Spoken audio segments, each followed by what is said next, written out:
Hey YouTube, welcome back to another episode of AI News, Drama, and Updates. We've got a lot to cover this week, and as warned, the US-China tech war is really heating up. Now, we've talked about this a number of times in the past, and there certainly is an arms race going on. And that's both figuratively and literally. And you may remember not even all that long ago, the US just put sanctions and restrictions on making sure that Nvidia couldn't send China the best of the best in terms of video cards. And with China really being in second place overall in terms of nations with AI capabilities and coherency, this is really crippling for their ability to actually compete with us or eventually overtake.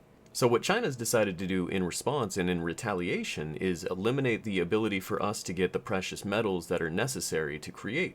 This article details a little bit about gallium and germanium being incredibly important in the manufacture of these types of things. And with 94% of the world's gallium coming from China, this isn't a small move. So we'll have to see how different nations respond. There are certainly metal reserves in different areas. There's the potential that a new market could spring up, but realistically, this may open the door for some negotiations. Now, I do want to add that this isn't a complete cutoff. They're not saying, no, you can't have these metals whatsoever. They're just making the process of receiving this far more restrictive than it ever was before. This is a move that can potentially slow the US development of AI and potentially keep them from getting further and further ahead of China in this AI arms race. And as we continue to talk about this AI arms race, I did find some examples, some articles and charts that really give you an idea of where we excel and what our biggest areas of opportunity still are. So it looks like Tortoise Media puts out global AI index reports. The most recent one came out just over a week ago. As you scroll this website down, you're going to get all these different facts about AI, and you're going to get facts about where the different nations are placed and why they're placed in certain areas. The US is setting the bar with 100 out of 100 right now, and this index ranks China at 62 out of 100. I hate websites like this because you have to just keep scrolling forever, but if you drag it all the way down here, eventually you can get to this chart. And this chart gives you a very clear-cut, numerical, column-driven order. It's a lot easier to read. But also noteworthy and kind of interesting to see that Singapore, surprisingly, is in the third place spot, even ahead of the United Kingdom, even ahead of Canada. Seeing countries like Japan in the 12th place slot was surprising to me, for example. Now this, again, is the fourth iteration of the Global AI Index. It just came out, but it's likely to change, and it's likely to change very quickly. So it may be worth bookmarking. I'm, of course, going to have it in the description for you guys, as always. Switching gears a little bit, I wanted to talk a little bit more about Valve. We mentioned it last week that there was a restriction in AI. And I'd mentioned there, and I'd given Valve credit for taking things case by case and actually looking at it without a blanket anti-AI statement.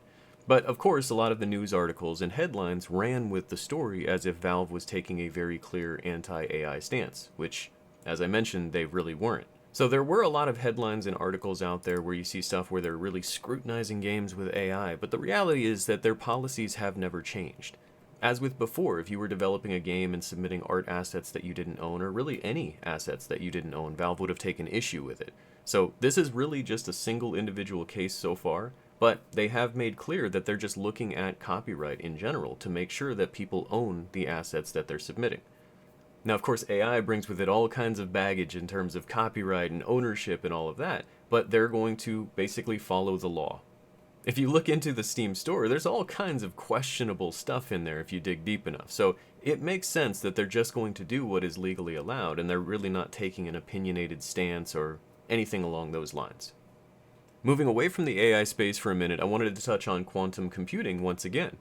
Without getting too much into the technical details, because quite honestly I don't understand them, but here is the need-to-know stuff about this specific quantum computer. It can handle 70 qubits.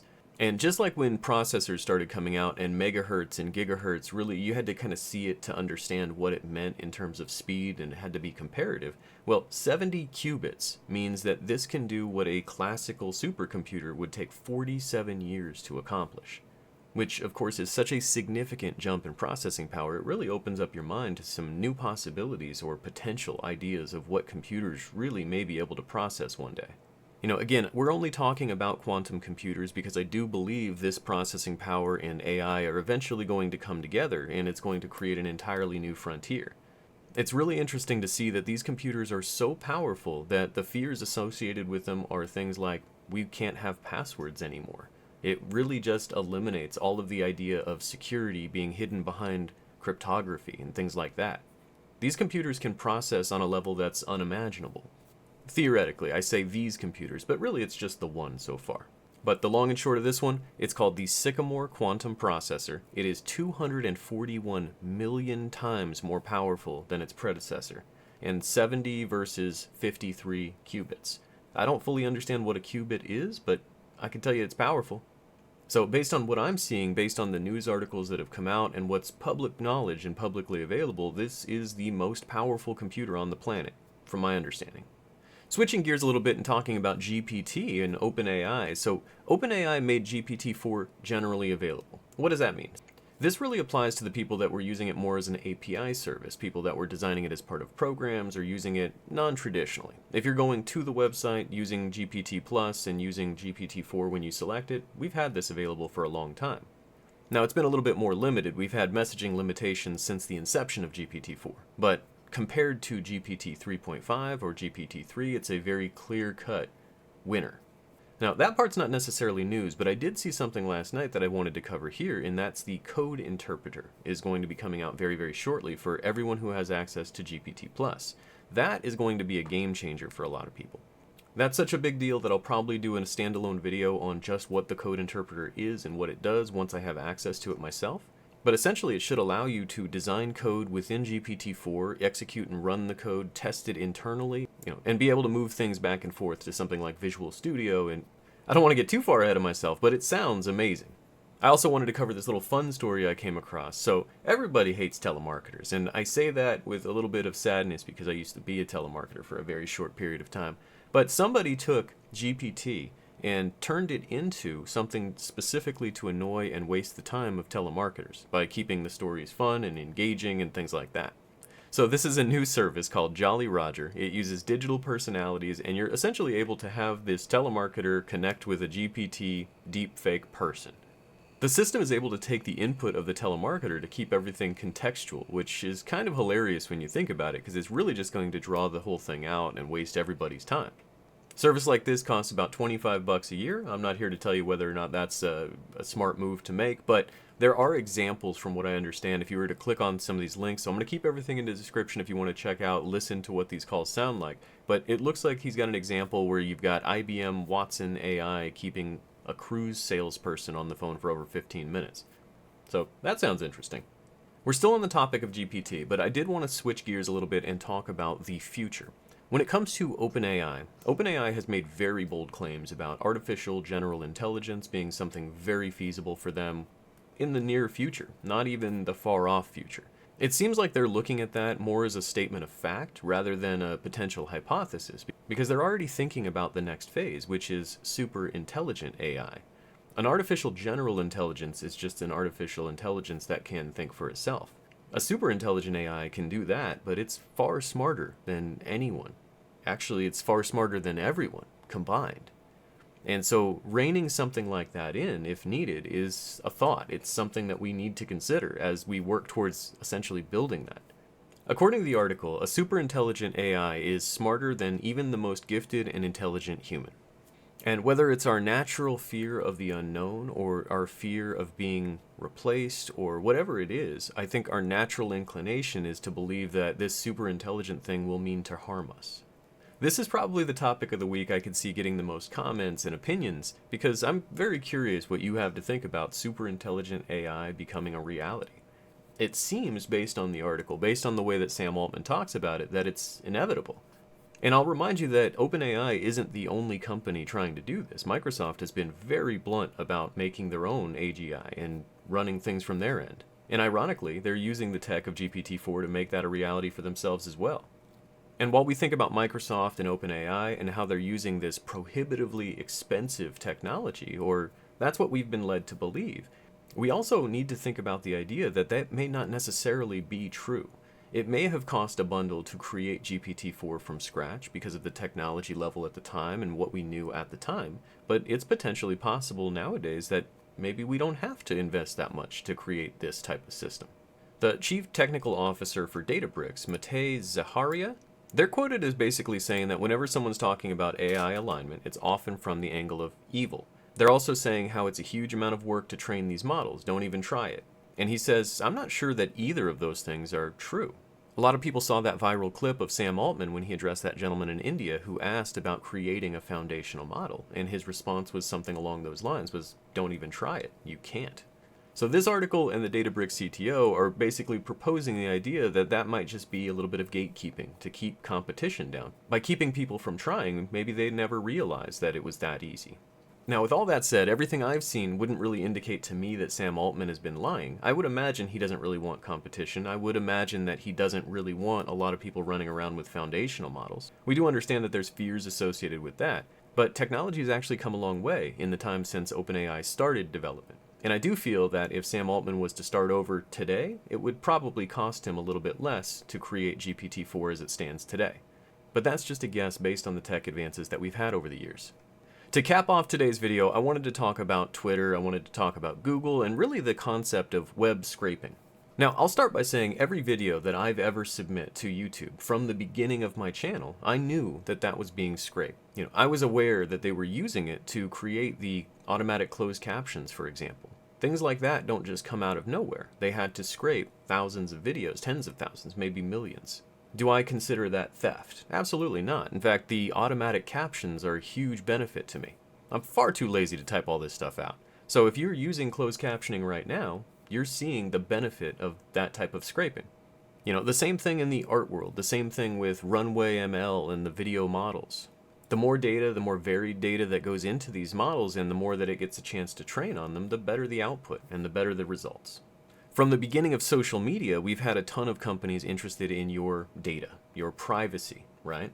We've been hearing for years how privacy is under assault. More recently, you're hearing these big companies complain about scraping as if this data is theirs. It's not, it's ours. Google, for example, is a search index, but Google's primary function is dynamic. It displays other people's links, other people's data. It always has. So while AI and ML kind of complicate things, I don't want people to think that AI is stealing from you at all. It's just utilizing in the same way that Google always has to make the world easier to use. At the end of the day, I think AI and ML both really make us reassess and look at copyright and ownership and what data is and what credit is and should be, what really is fair. So with all that being said, the new policy that Google most recently rolled out is much more verbose about what it's taking and where that data comes from. It seems a lot of people are confused and upset and filing lawsuits that will go nowhere. And all this is obviously leading into the Twitter scraping story where we saw rate limitations being added to prevent bots and to stop data scraping from taking place. And when it comes to Twitter and this rate limitation, there's been a lot of conspiracy theories about it being billing related or other things, so I don't know how necessarily true it is. But the thing that I wanted everyone to really come away with here is the idea that this isn't Twitter's data that they're so concerned about. This is your data. These are your tweets, and they belong to you. And web scraping is a very simple concept. When you see a website, it's because you can download all of the material that makes up the website. And so you can't really stop an artificial being from seeing a website. That's what they're trying to do here, and it's just going to make the internet ridiculous and unusable for you. This is where the dumb idea of paid verification comes from, for example. They assume that people won't pay for bots, which is untrue because bots are generally used to make money, so it's an investment, not a cost. But as I see more and more of these articles and issues come out and I see the changes that are taking place and backtracking and things like that, it really is just making the internet a worse place for everyone. And as much as people might hate me for saying it, I say let them have your data. It's not that important, and it's going to make the internet a better place for everyone, eventually. And I'll leave you on this. Maybe you can take solace in the fact that the more of your data that's out there, the more of your data gets scraped up, the more you play a role in the future of AI and artificial intelligence, the more impact you are going to have on that model as it develops, and the more influence you will have on what the future will hold for a lot of people. And while these billionaires argue about who owns your data, really all I care about is making sure that the internet doesn't end up a dumpster fire in the process. In the last 6 months, we've essentially seen the end of social media as a result of these unnecessary fears and these things that aren't actually getting in our way, aside from the moves that these folks are making. And so this article and this headline is the one that I wanted to end on today, because I think this is a very clear-cut example of the users getting what they wanted. A lot of people were really upset when they had to log in to see tweets and things like that. It's just making the internet, like I said, really unusable and really annoying. And so part of our responsibility as internet users to keep it free and fair and open is to stand up for ourselves and to set boundaries like we did here. Because at the end of the day, anything that affects their bottom line is going to get these companies to move. But that's all I got for you today, guys. I really appreciate those of you who made it with me to the end of the video. Those of you who like, subscribe, comment, all of that stuff always really helps the channel. And I don't say it often enough, but if you hit that notification bell, you'll see these videos in a more timely manner in a lot of cases, and it makes a lot more sense that way. But as always, I really do appreciate your time here with me today, and thank you for watching.